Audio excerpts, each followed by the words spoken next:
Excuse me. Welcome along to the video, welcome along to the channel. It is your boy Brad here, you know who it is by now. I'm always here. And the video today is of course about the game last night. It is the reaction and player ratings, but first of all,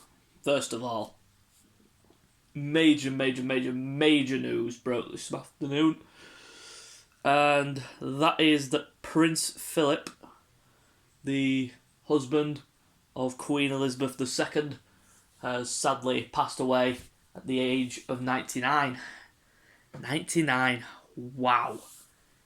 He lived a historic life. He was a monarch.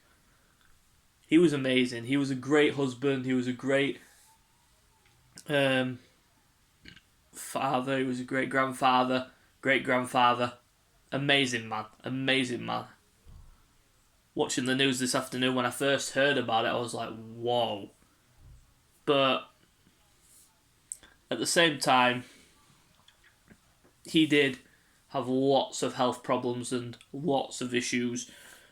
So I'm glad he is now finally at peace.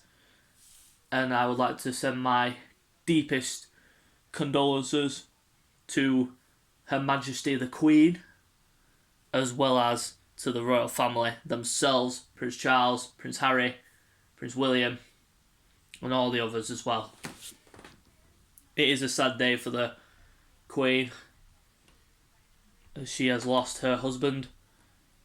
And yeah, it really did catch me by surprise, the news when it broke out this afternoon. Or this morning, I should say. He passed away this morning, but the news did break in the afternoon. Excuse me for a second. Been a sneeze. And yeah, it was a real shock to the system that he has now passed away a couple of months before his 100th birthday. He would have been 100 if he'd have made it another 2 months into June. But it is what it is. And may his soul rest in peace. Rest in peace to His Majesty, the Duke of Edinburgh, Prince Philip. Now on to the main reason why I'm here. It is the reaction and the player ratings. I was so fucking not tempted to do this. I was so tempted not to do this at all. But I'm here. So let's get on with it. Again, how did we even draw this game? Before the first goal, before our goal, we should have been out of sight.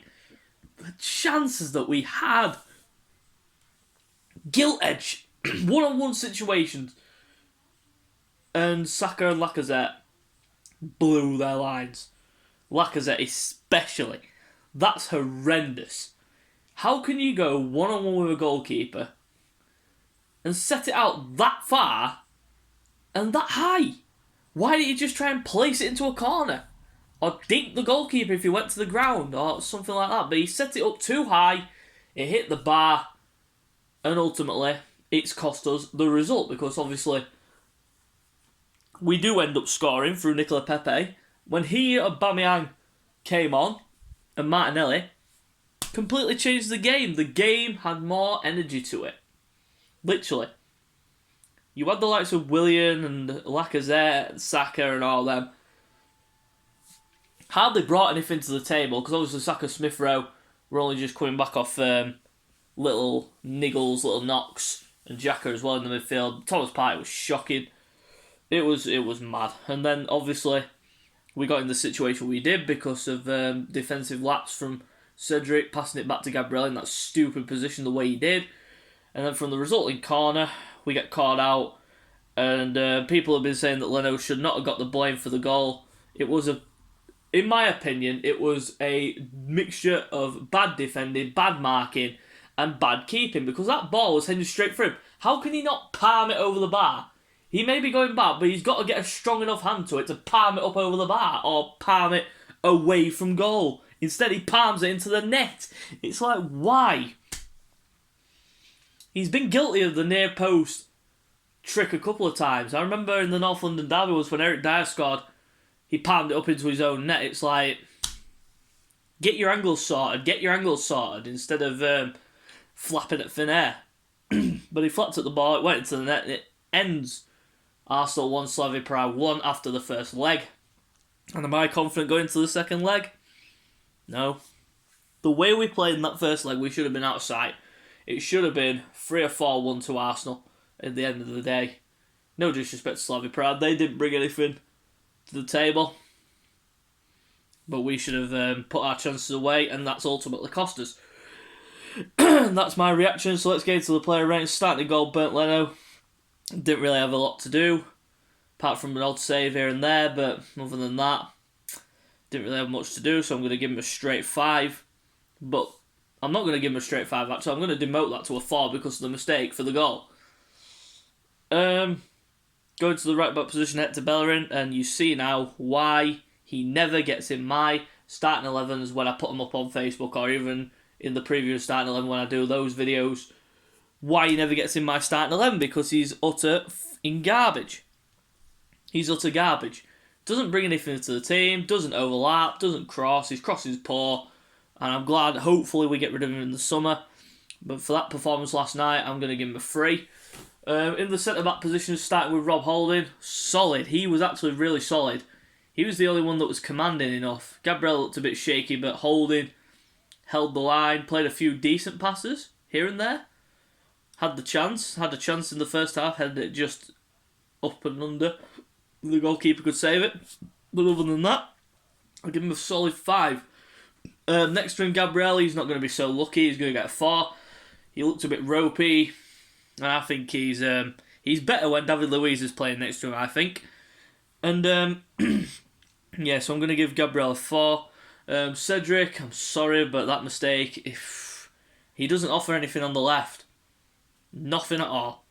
Not a natural left back. We needed a backup left back in January. Did we get one? No. So we're going to have to wait till in summer to get a backup left back for Tierney. Because, fucking didn't even act in January when we should have done. But Cedric, I'm going to give him a 2. Shocking performance. Going into the midfield, first starting of all with Granit Xhaka. Just slows down the play too much. He's just so slow on the ball. Hardly did anything of any note, didn't commit any mistakes or anything like that, so I'm going to give him a fucking 4.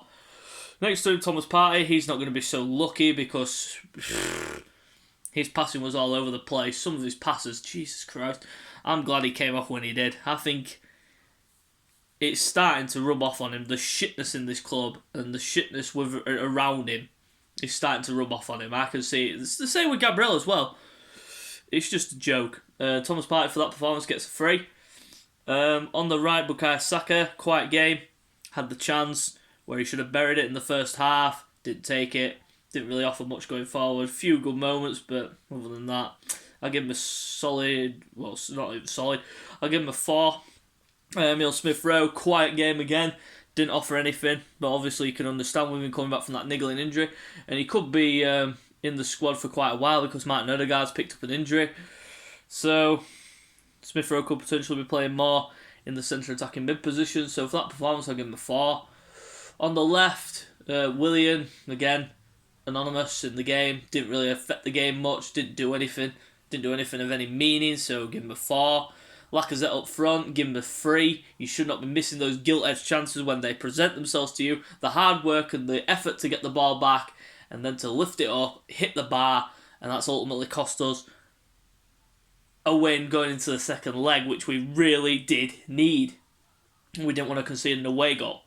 Going into the substitutes, we first start off with Martinelli, who came on. Brought some pace, brought some enthusiasm, but didn't really do much, did he? So give him a standard 5. Pierre-Emerick Aubameyang gets a 5 as well. The only thing he really did of any note was the assist, and had the chance as well, where he skewed it just wide, but you can understand, just come off the bench and such, trying to find his bearings. He's had a really shit season, so give him a 5. Nicola Pepe scored the goal, which was really important. I'll give him a 6, because he did do quite a few decent things, but didn't really offer much. A few decent things here and there, and the goal as well, so 6 for him. And El Neni wasn't on long enough, so I'll give him a 5. Didn't really affect the game much and didn't do anything. Mikel Arteta, sorry, but the boss gets a free. Absolutely shocking performance, and I don't know what he said. He was trying to get him to go forward. I noticed, I was watching the game, and he was telling him, go forward, get a second goal, go for it, go for the jugular, because they're there for the taking. We just sat back and let them have that away goal for me. So, lineup was, I wouldn't have included Bellerin, I wouldn't have included Holding, but Holding did prove his worth. Bellerin I wouldn't have included at all. I'd have had Chambers in there instead.